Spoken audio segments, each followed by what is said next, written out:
আগরতলার রাধানগর স্ট্যান্ডে গত 4 দিন আগে খোয়াইয়ের ছোট গাড়ির চালককে মারধর করে টাকা ছিনতাই করে নেওয়ার অভিযোগ উঠেছে।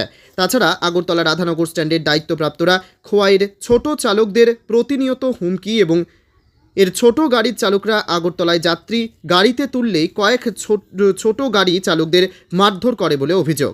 এ বিষয়কে কেন্দ্র করে আজ সকাল 7টা নাগাদ ধলাবিল স্থিত খোয়াই আগরতলা সড়ক অবরোধে সামিল হয় খোয়াইয়ের সমস্ত ছোট গাড়ি চালকরা। এই অবরোধের ফলে রাস্তার দুপাশে ব্যাপক যানজট সৃষ্টি হয়েছে, সমস্যার সম্মুখীন এই সাধারণ মানুষ। এই ঘটনার খবর পেয়ে ছুটে যায় খোয়াই থানার পুলিশ।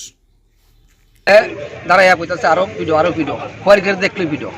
আমরা কি অপরাধ? আমরা কি গাড়ি চালাচ্ছি? আমরা সিন্ডিকেটে আছি, আমরা সাপোর্ট করছি, সব কিছু ঠিক আছে। আমরা কেরা অত্যাচার করতে তারা প্রত্যেকটা সময় তারা এইভাবে মারতেছে। আমরা খোয়াই গেট দেখলে এই যে ছেলেটারে হাত পাও এই পাওয়ার ব্যথা হওয়াতে অবস্থা। এর বউ আজকে 2 মাস যাবো জীবিত ভর্তি হয়ে গেছে, টাকা নিয়ে টাকাটি পর্যন্ত ছেড়ে নিয়েছে টাকা।